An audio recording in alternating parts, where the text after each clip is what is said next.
2 days after that security scare inside and outside Parliament, an unexploded canister has become a key evidence that the police is looking at. That canister was found right behind me where I'm standing. These yellow tapes have been put in to sanitize this particular area.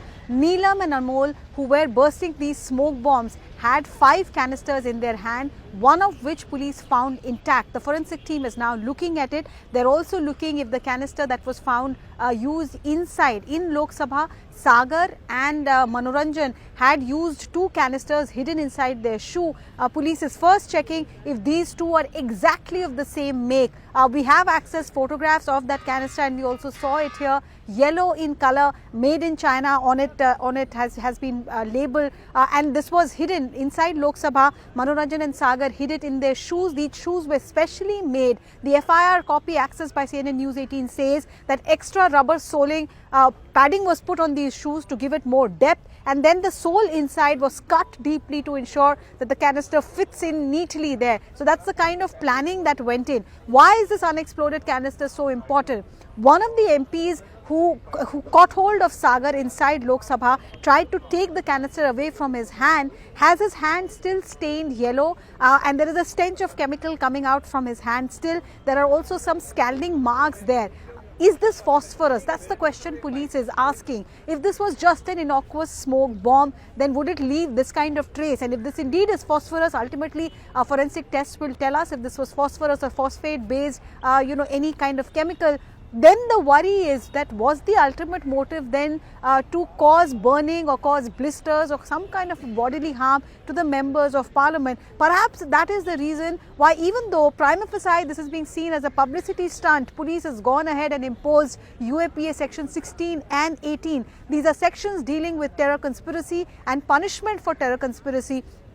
Because police is probing this case through the UAPA prism, it is obvious that they are not ruling out a possible terror angle or a possible angle to harm the bodily integrity of the MPs or harm the Parliament of India. That is not being completely ruled out. That's evident. This yellow coloured canister, police says, was procured from Latur. So the question that is being asked is that if this was just an ordinary smoke bomb, it could have been procured off the counter here in Delhi as well. What we know so far is that Amol Shinde, who's from Maharashtra, Sagar travelled to Maharashtra, procured these 7 canisters from Latur, brought them to Kurla, which is near Bombay, and from Kurla they were brought here to Delhi. 3 days before the actual incident, all of them from Neelam from Haryana, Amol from Maharashtra, Sagar and Manoranjan from Karnataka and Lalit from Calcutta, they all assembled here in Delhi NCR and they had 3 days. If they just wanted to make this a publicity stunt and use a smoke bomb, could they have not procured it